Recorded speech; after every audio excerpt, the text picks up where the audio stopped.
Boa noite, pessoal. Hoje é quinta-feira, dia 7 de maio de 2020 e está começando agora o resumo dos investimentos do dia de hoje, tudo o que aconteceu que afeta o seu dinheiro, o seu bolso. Vamos lá. Hoje a Bolsa de Valores brasileira, medida pelo Ibovespa, caiu 1,20% para 1,20%, né?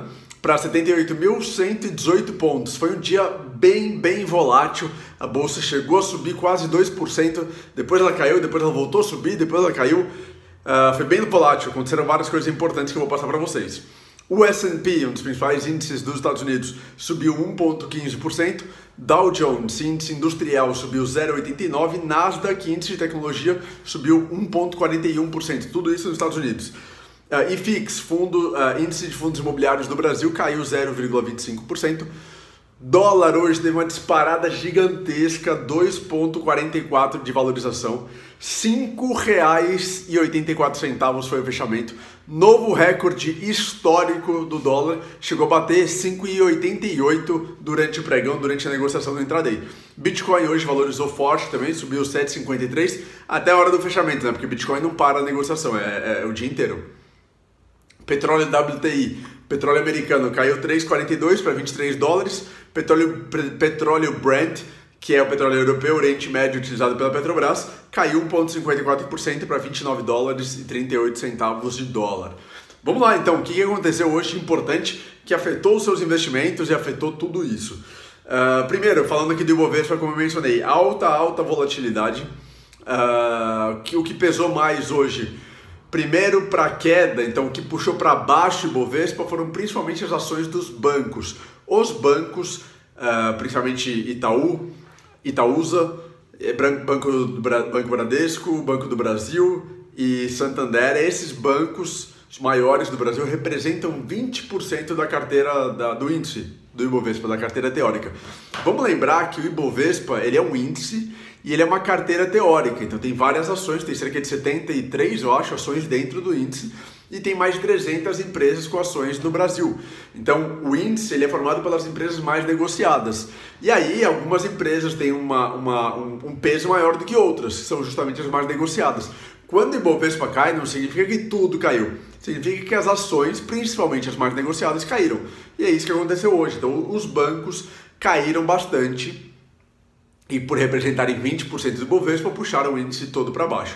Por que os bancos caíram? Já era uma coisa um pouco esperada. Com a redução da taxa Selic de ontem pelo Copom, a taxa Selic ela é a mãe, ela é a taxa base de toda a economia brasileira. Quando a taxa Selic cai, a taxa de juros da economia como um todo, de investimentos também, e os investimentos não deixam de ser juros, né? Essas taxas caem.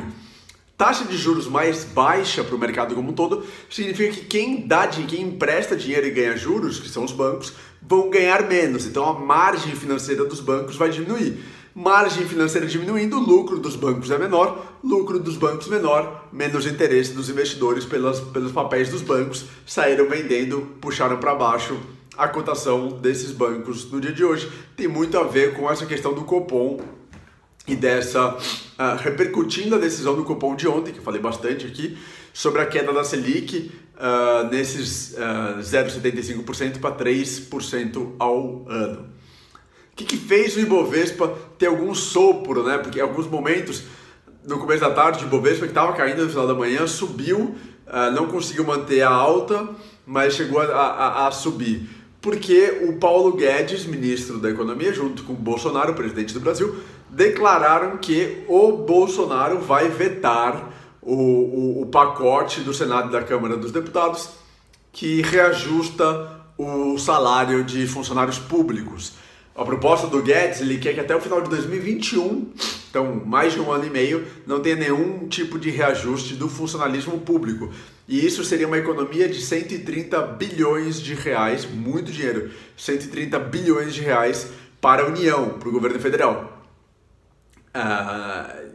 Chama um discurso do Guedes dizendo que nesse momento de pandemia todo mundo tem que se sacrificar um pouco e não é que ninguém está perdendo salário, mas deixar de reajustar É um sacrifício que todo mundo tem que fazer. Enfim, é um ponto interessante do Guedes.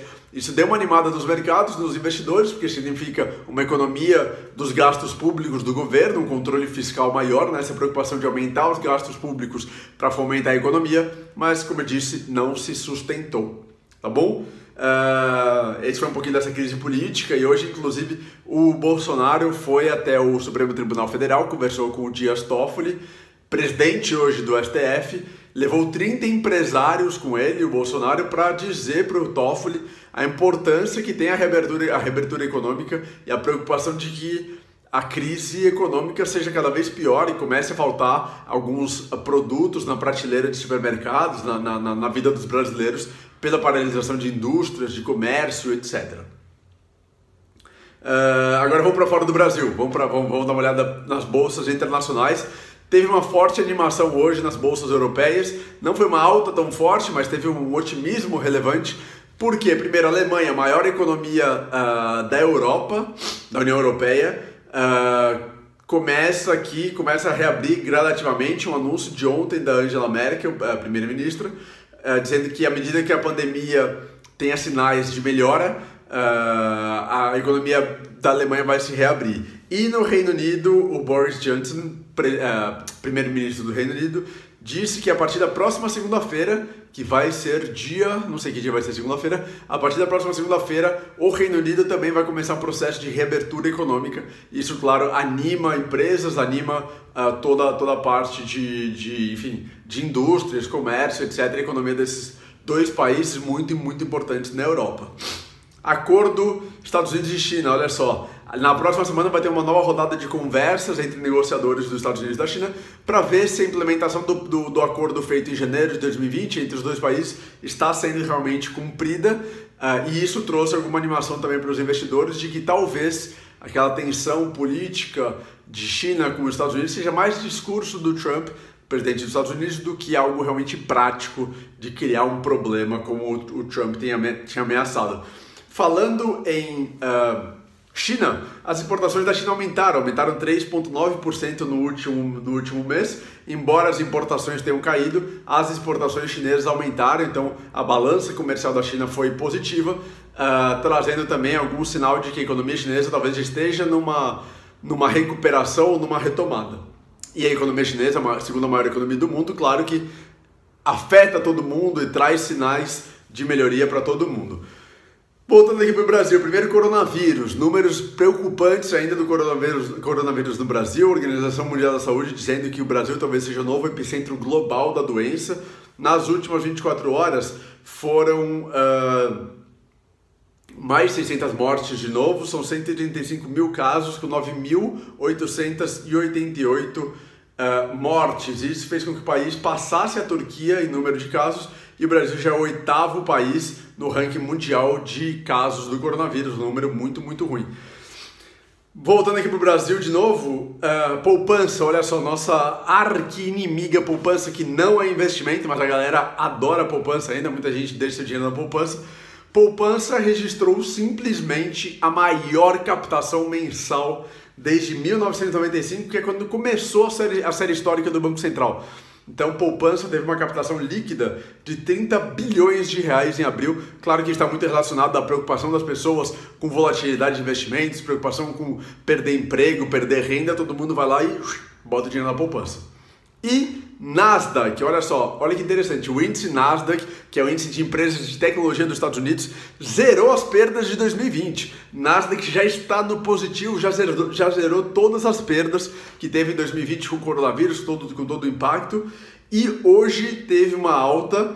Quem teve a maior alta hoje, na verdade, foi o PayPal, um dos maiores meios de pagamento do mundo. O PayPal subiu só hoje 13,90%, e aí o PayPal tem uma grande participação na Nasdaq e também no S&P.